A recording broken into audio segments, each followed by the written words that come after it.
All right, we will call the meeting to order.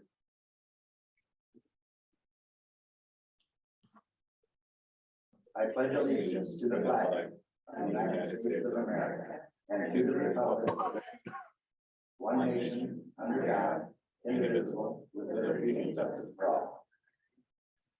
Well,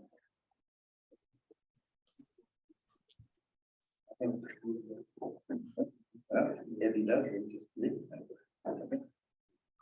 Okay, would you take roll, please, John? Yep, Commissioner Dibble. Here. Commissioner Wire. Here. Corbin. Here. Commissioner Shaw. Here. Here.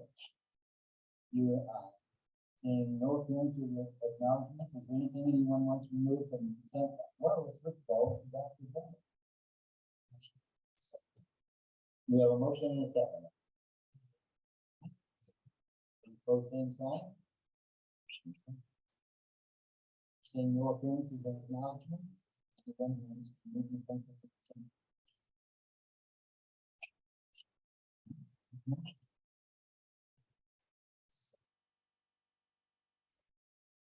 the motion, say aye. Those opposed, same sign. Motion. Under unfinished business, approve second reading, ordinance number 1655. Amend appropriation ordinance number 1640 for fiscal year.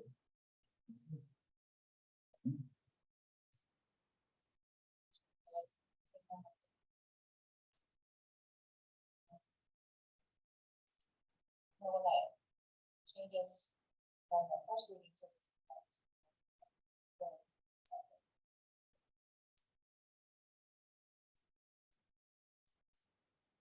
The other item.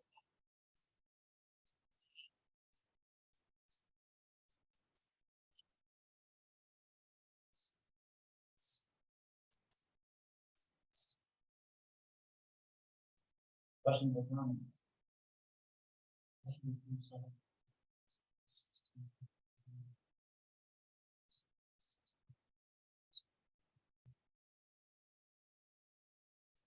We have a motion and a second.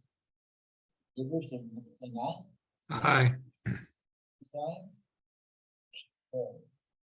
Under new business, adopt resolution 2023-01.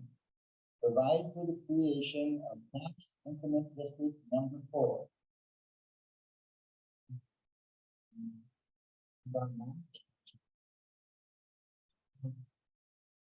The board recommends items 1 and 2 in new business are both related. Currently, Clint is on. He can answer any questions. Background on item 4 is that the district proposal on 4th Street, 10 lots, I believe.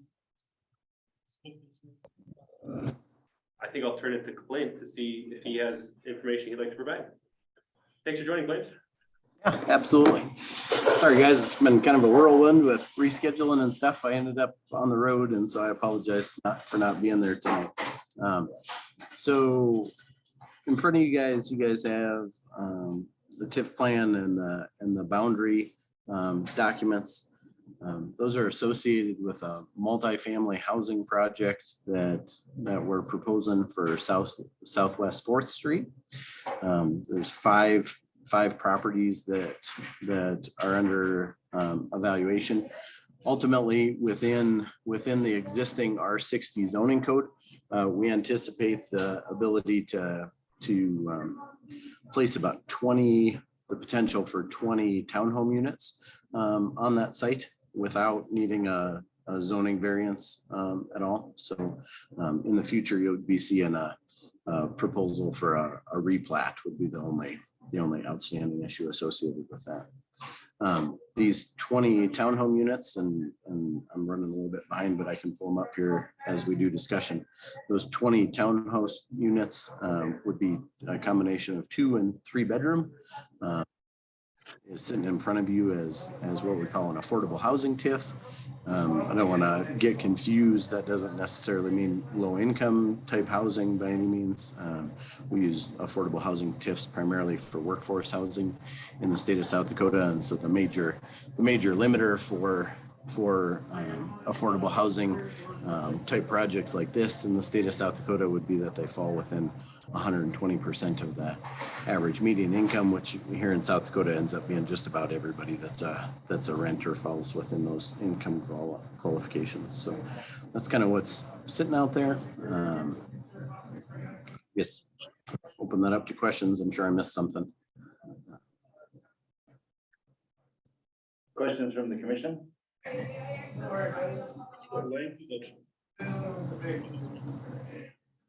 To be fair, the maximum of 20 years.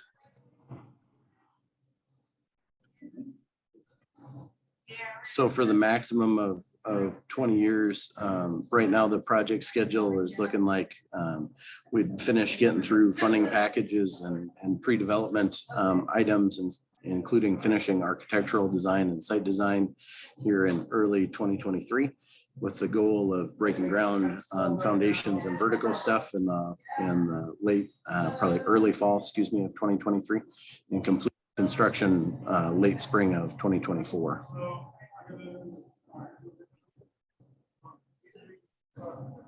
Other questions from the commissioners?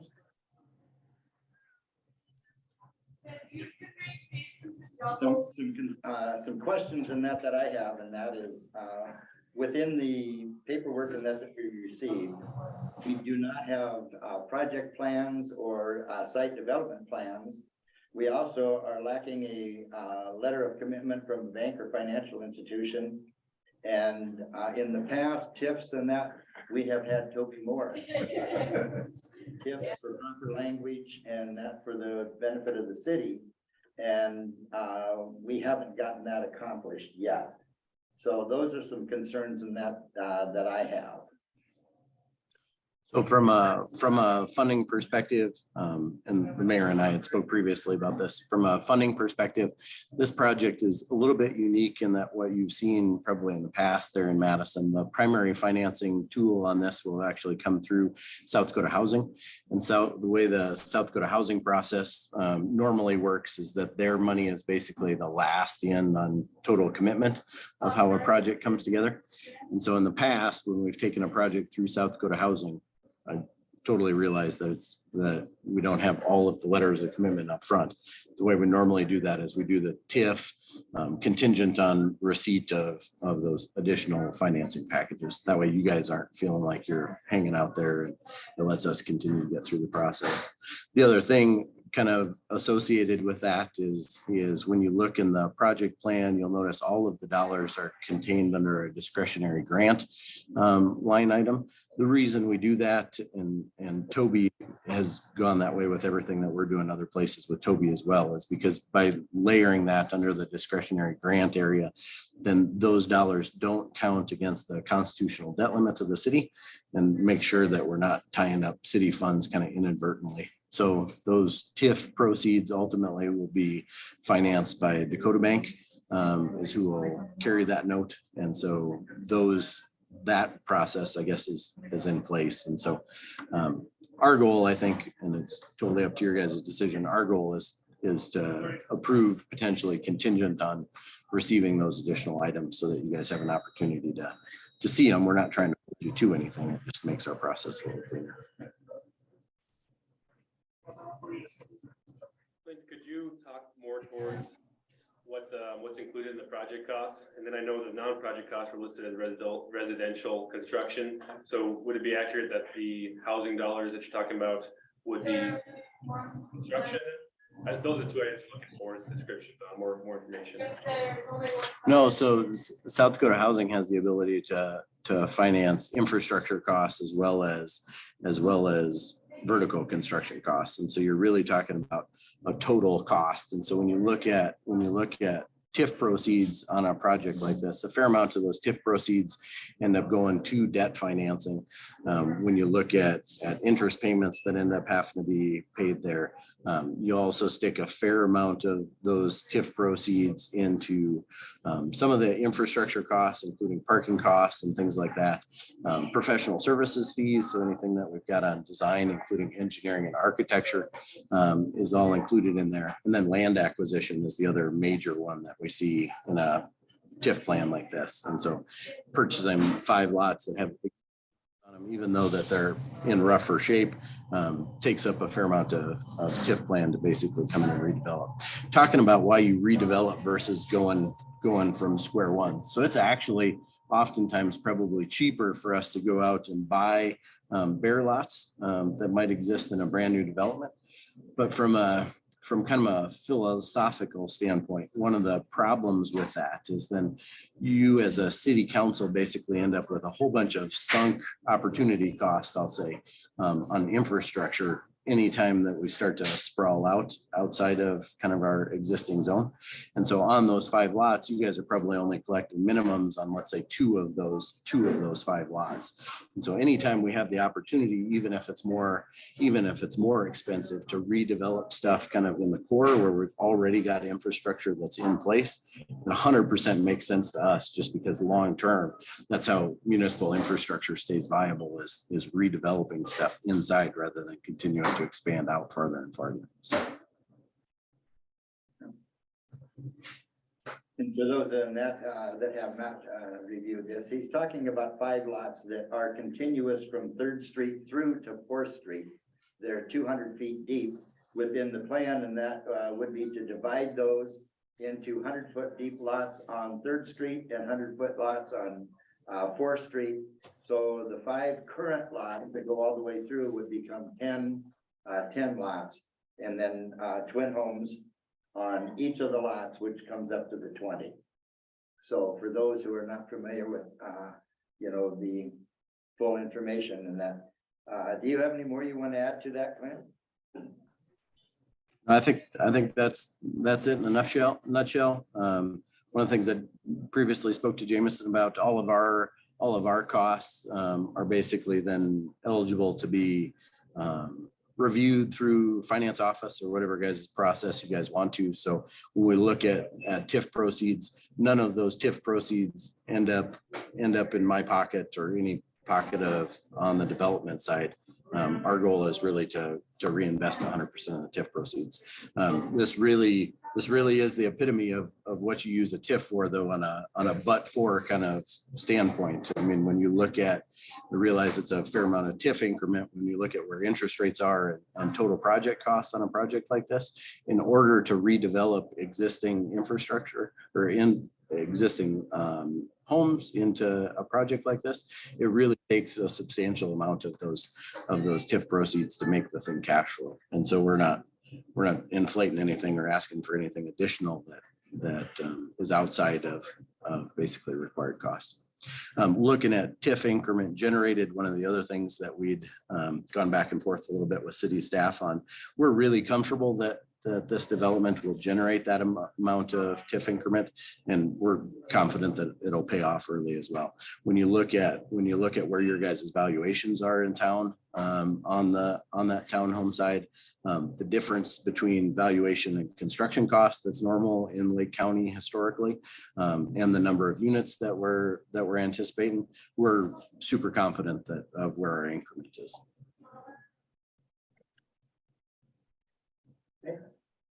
Other questions or comments? What would happen if we waited until the next meeting to approve so we could have our guru review our information? From a city standpoint, it doesn't change anything. It might have some impact to Clint. Clint, did you hear the question? Of what impact would it be to table until the next meeting in a week and a half? So 2 items in my mind, Jeremiah. The first is that our purchase contracts for our ground are time contingent. And so not that we're trying to get the cart in front of the horse, but the ability then to leverage some of those increment dollars through Dakota Bank to then turn around and close out the purchase agreements gets to be fairly time sensitive. And so I think even if you guys were to even if you guys were to postpone here tonight, I think the important part of bringing it in front of you tonight is so that we can get through any questions, so that we don't end up having to push those purchase contracts over and over and over again. And then the second part, I guess, from our perspective is just being able to finish out how that total pro forma works. One of the things I can't do is I can't go get my construction financing or my permanent financing through South Dakota Housing without knowing how this portion of the funding stack comes in and knowing that it's approved and it's past the referral period. So one of the things the banks get a little squirrely on is TIFs are eligible for referral to the voters. And so they want us to wait through that referral period before there's any disbursement of funds and stuff. And then there's some federal dollars that came in South Dakota last year that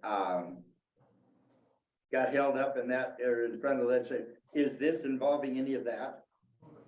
So Madison has a project that it asked for ARPA dollars for housing associated with a new development project. And so this won't have any of those ARPA dollars associated with it. There's, of course, the other $150 million worth of general fund dollars that were state appropriated that, was the political match between the governor and the legislatures. And at this point, that's still held up. And so right now, I don't anticipate this having any of those general appropriated dollars either involved with it. Okay, so this isn't contingent upon getting those dollars. No, it's not. So this is actually, when we think about financing stacks, this is a fairly easy kind of in the grand scheme of things. So the dollars that we'd be requesting from South Dakota Housing are really non-competitive dollars. They're basically dollars that are sitting there for a project like this. It's just a matter of putting together all the documentation that they need. And so one of the other things to talk about on that side is when you look at total project cost, one of the other hard things about doing with a project like this is when you develop just a normal kind of rental project anywhere, it's easy then to do some trade-off, let's say with costs and materials and some other stuff to bring yourself into a number that's required. And so that isn't really a goal of ours, especially when our goal is kind of long-term home ownership with the ability to build these out as units that could easily be condoed. And then if the right tenant is in there, the idea that you basically then make that a purchase option for them. And so you really then end up in some higher material types in order to support that. So instead of a vinyl siding, you end up with a cement board siding and some different things like that, heat recovery, ventilation type units, and a whole bunch of stuff that are cost adders. It's the right thing to do to our housing supply long-term, but it definitely drives total construction costs. Other questions? Staff have a recommendation. Well, before we get to that point, Clint, we do have our Lake Area Improvement Corporation Director here. I'm gonna throw the question out to see if Brooke has any questions in that, but we have not discussed this with her. So Brooke, you're in the audience and would you come forward? Do you have any questions? Thank you, Mayor. I don't have any questions at this point in time. I haven't reviewed the TIF document in depth or been, part of the process. So I don't know that I have any comments or questions that would bring value to you today. Just kind of been a sideline on the project. So I apologize. I don't have more value to bring on this. No, that's all right. I'll come in strong with daycare now. Since you were in the audience and I wanted to make sure that we didn't miss something that you may have questions on. Yeah, no, I apologize. I have not reviewed it. Okay, thank you. Anyone else? Yeah, I'll make a comment, I guess. I love the thought of redevelopment. I think it's best to utilize their system, but I do have some issues with approving based on a bunch of contingencies with the project plans, the funding plans, the site renderings, and the potential South Dakota housing letter. I'd like to, I guess, see those, and have our local expert go through this with a fine tooth comb before I would be up for approving it. So Do we have a mechanism to rein it back in if we approve it tonight, or? So that everyone's. I'd say parliamentary wise, you can always reconsider any action at the next meeting from your former meeting. But it's not something that's used very often. It gets a little archaic, I guess. As far as staff recommendation, I would echo what Clint said and what Kelly referenced as well as far as the benefits of redevelopment. There's a lot of value in the project that they're trying to do here in better utilizing and being more efficient with the property we do have in our town that already has streets and infrastructure to it. That's great to see rather than continuing to expand our services. We can be more efficient with the ones we already offer.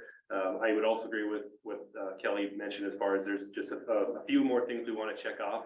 And I'd be more comfortable approving that at the next meeting once we get those in hand. And then I'll say that not most of those items aren't on the developer either. We were just talking about this today, and so he hasn't had a lot of time to get those to us. So it wouldn't be, I wouldn't say it's his fault that some of those checks have, some of those boxes have not been checked yet. And it is a short cycle to our next meeting. Yep, it would be a Tuesday after the Martin Luther King holiday, so 12 days from today. Was that a motion to table? Clint, what are your thoughts on that?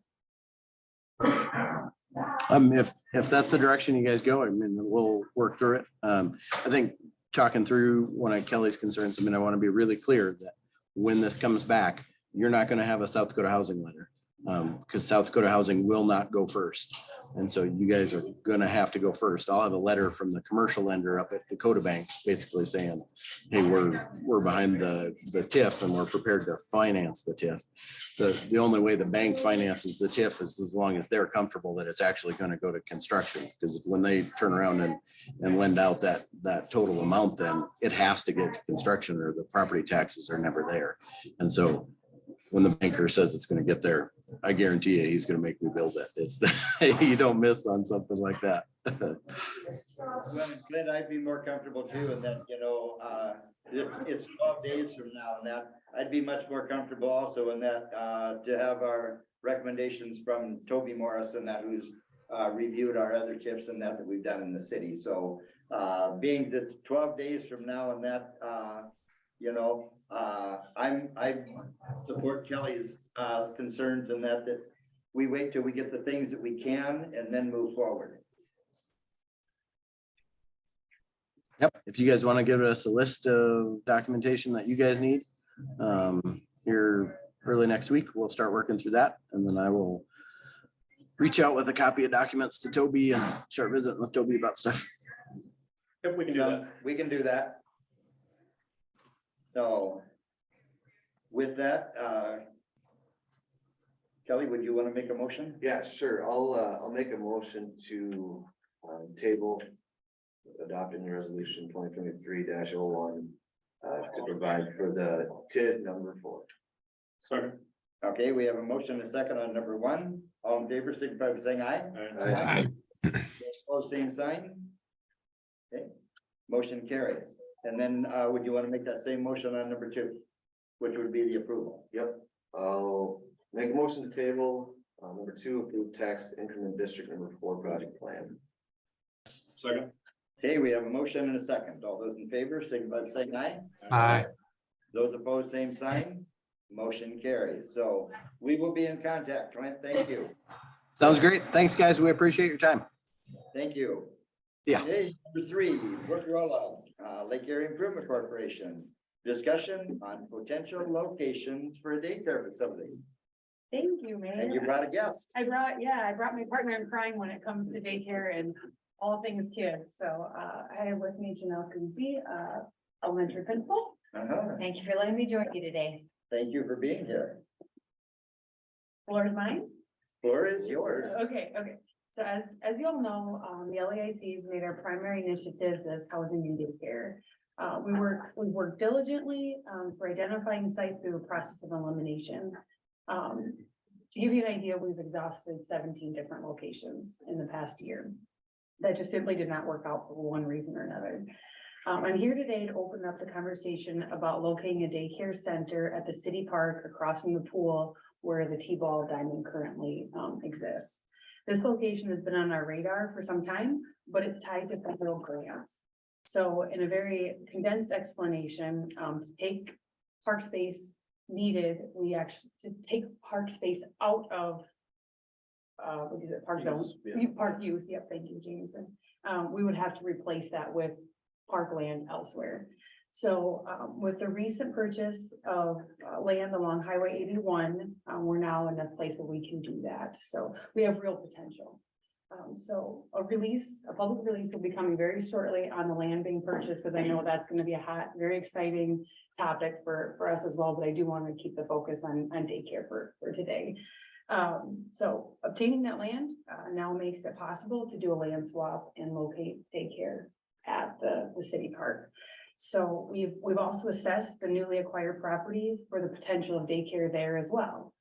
It's in the opinion of the daycare committee, along with other trusted resources who know the daycare business well, that the T-ball would be the more suitable site. So daycare centers still need to be viewed as business, just like any other business needing to attract customers. So we feel like we could offer something really great there. It's a place that kids have access to outdoors, field trips, just various experiences with all the city park amenities being right there.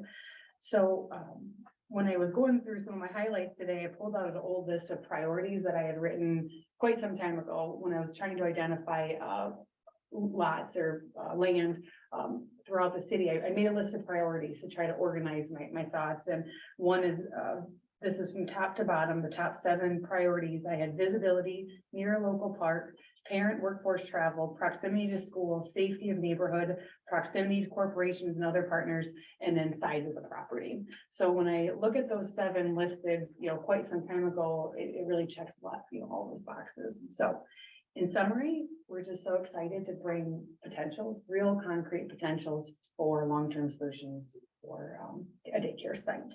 So my ask today is support in taking the next steps to a land swap for the acquisition of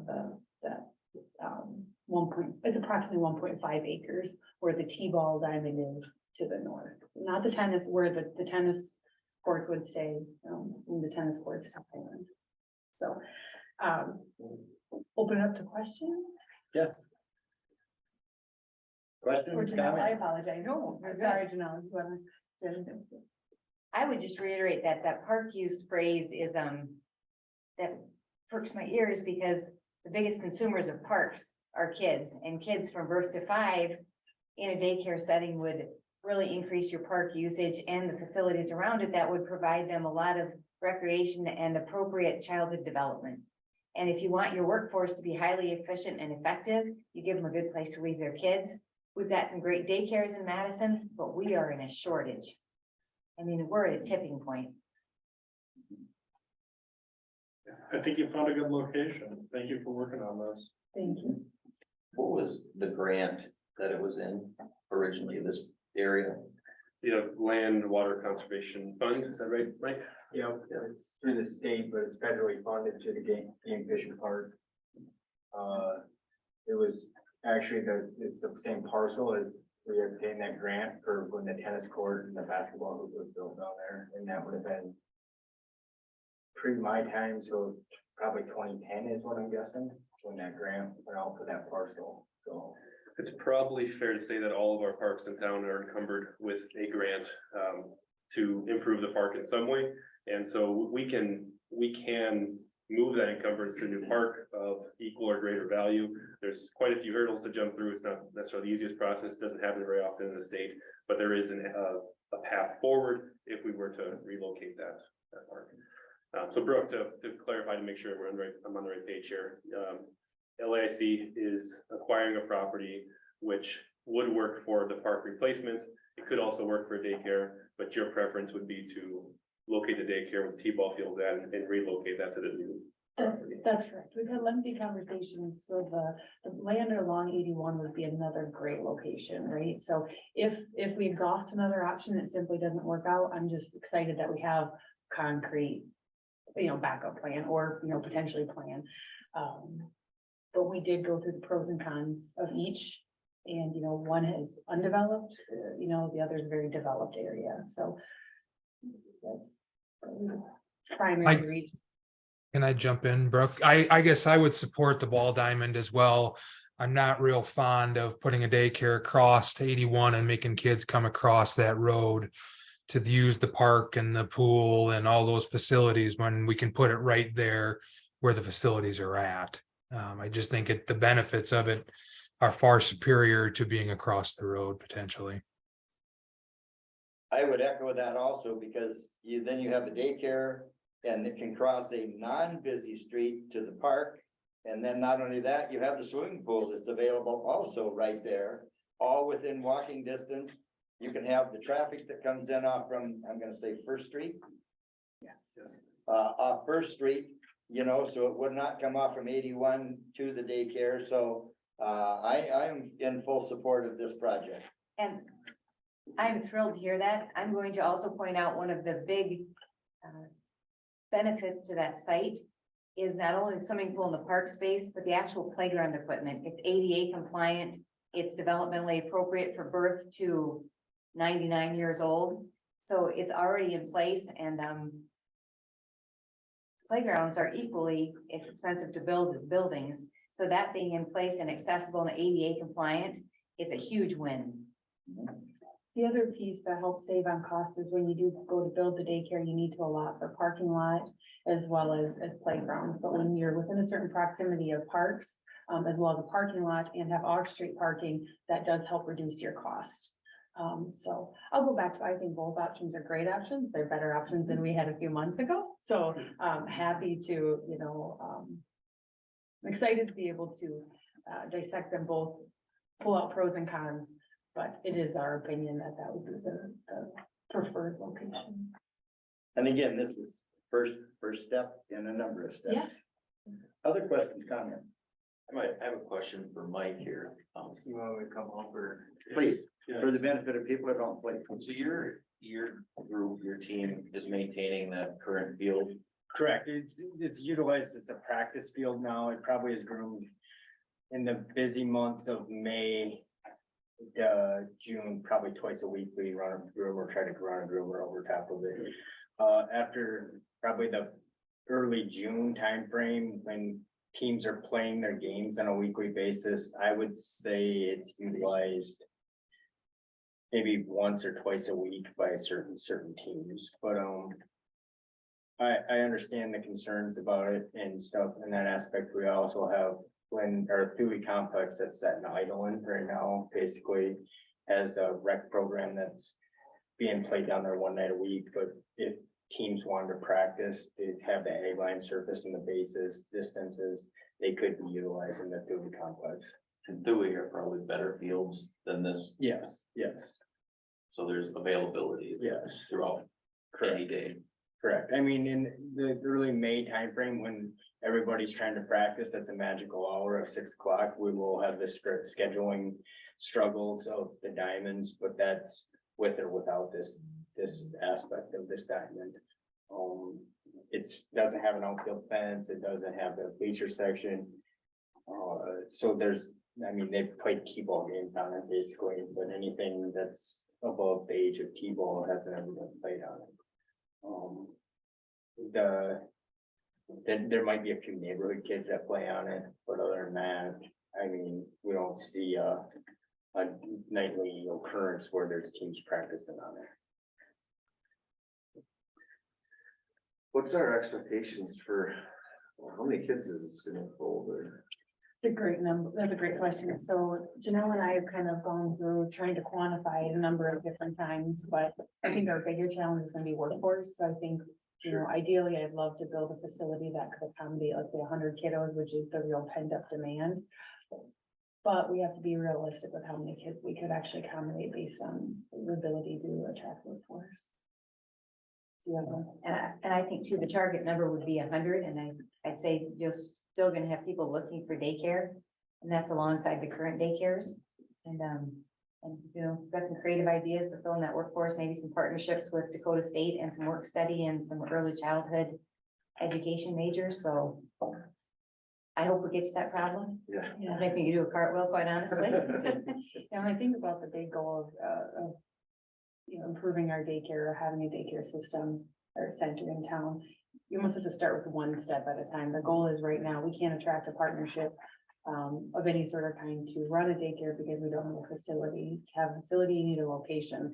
So it's kind of a mountain when you think about the cost of the facility, who's going to work it, who's going to run this facility. But I think anytime we're looking at a goal, if you break it up to small wins, it's much more achievable. So right now, my primary focus has been trying to find a location.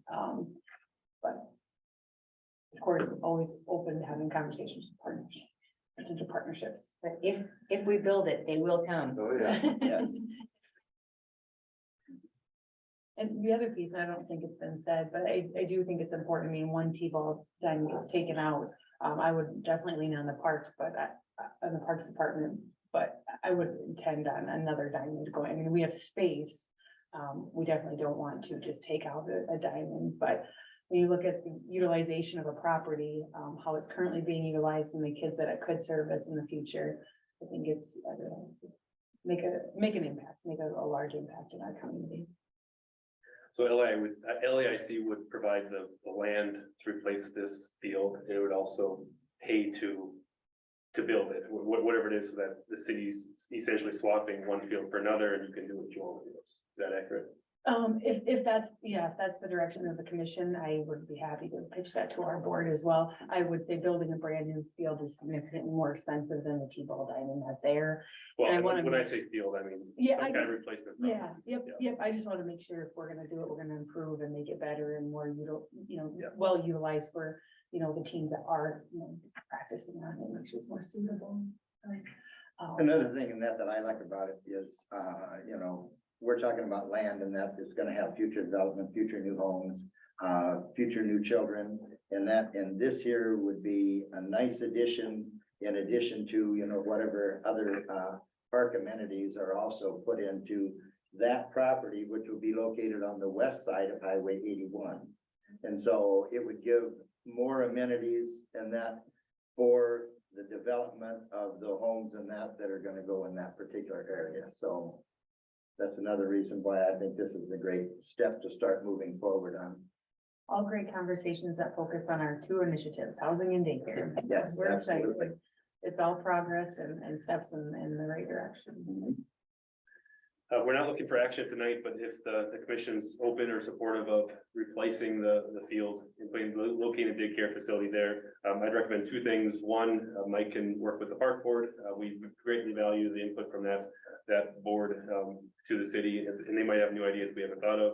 And then two, we can give a couple weeks for the public to submit any comments on it as well.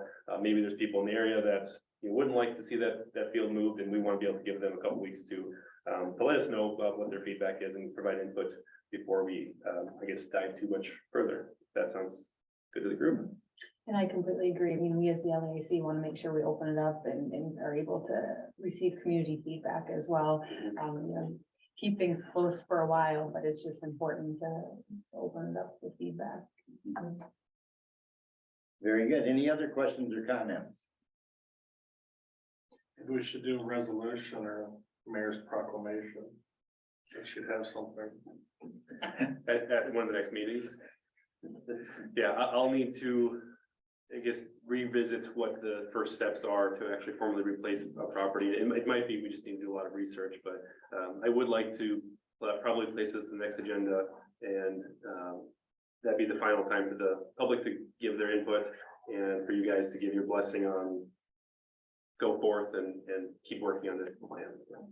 I agree, because at some point it would be nice to ensure that we're not wasting any time, energy, resources. I mean, it's gonna take dollars to put up plans, to get concepts, so that we know what our budget's going to need to be and our funding structure is going to look like for the actual facility. So the more concrete answer that I can get that, yes, this is a real potential, just so that we're not wasting any of our resources. Sometimes it's hard to pin us down, so you do what you can.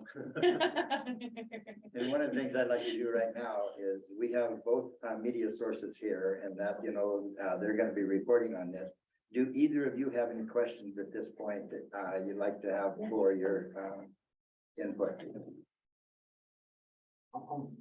Nothing super pressing right now. I'm curious to see the document you sent me, talking about the acquisition of that land, just a little bit more about that process. So I'm just kind of, once I get that press release from you, then I might call you with some more questions. Yes, So- absolutely. Yeah, and I apologize. It was a lot of information for one meeting, but I do appreciate the topic truly being daycare. That is the true purpose of everything. So thank you. Well, and it's very important in that, you know, that we have questions answered in that, you know, from our general public and that, because we are talking about a park that is within the city. So with that, any other questions or comments? Thanks for coming in. Yes, Thank you all. Thank you for coming, and we will move on to number 4. Approve the Madison Municipal Airport Selection Committee's recommendation for engineering and aviation planning services.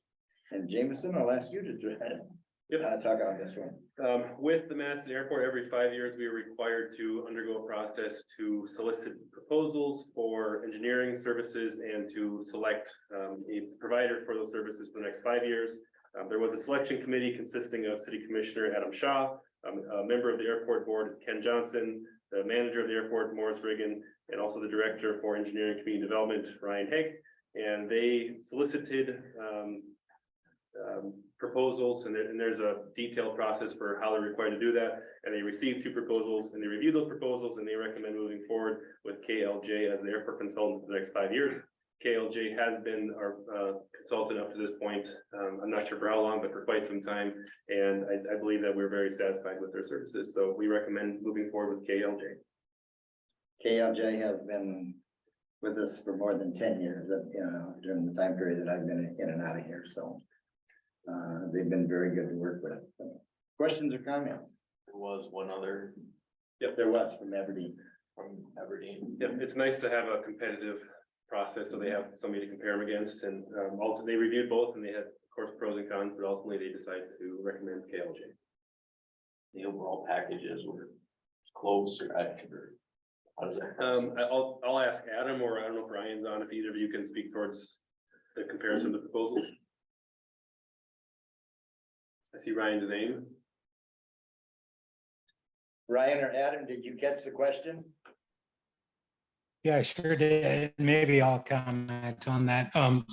Both proposals we received, both from KLJ and the other engineering company, Helms Engineering, they were both highly, they were very competitive. I think both of the companies could do the job. So kind of what it came down to was familiarity. We know what we have with KLJ. Been very, very happy with them. They've done all of our comprehensive planning. They've assisted me a great deal, I'll say that. And I think Morris Riggin from the airport, he's definitely been happy with them too. They assist us with all of the FAA requirements, and anytime we have any questions on the airport, they're always there. Very, very good group. So we just felt like we have that familiarity with them, but both proposals were of high quality, and both good companies. You have concerns, Commissioner? No, I'm glad we had 2. Make a motion to approve Madison Municipal Airport Selection Committee's recommendation for engineering and aviation planning services. Second. We have a motion and a second. All those in favor, signify by saying aye. Aye. Those opposed, same sign. Motion carries. Establish the 2023 election date and invite Madison Central School District to participate in the joint election, April 11th, 2023. Jameson? Yep, each year we need action to officially establish the election date. The second Tuesday in April of 2023 is on April 11th. And we always invite the school district to do that with us so that we knock out 2 birds with 1 stone. Make a motion to establish 2023 election date and invite Madison Central School District to participate in joint election, April 11th, 2023. Second. We have a motion and a second. All those in favor, signify by saying aye. Aye. Same sign. Motion carries. Do we have public comment?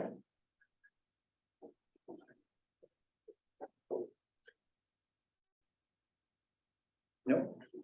Okay, under announcements, board openings, the community center board has 2 vacancies, a 1-year 1 year remaining on one and 2 years remaining. And our next regular commission meeting is Tuesday, January 17th. 2023 at 5:30 PM. And then I just want to remind everyone and that the storm has passed, and please do everything you can to clear your sidewalks for the safety of our students and residents so that they do not have to walk in the street. So yeah, there's a large amount of snow out there, but it's also very important in that the sidewalks are available. So any other comments? If not, do we have a motion to adjourn? So move. Second. We have a motion and a second. All those in favor, signify by saying aye. Aye. Those opposed, same sign. Motion carries. Thank you, everyone.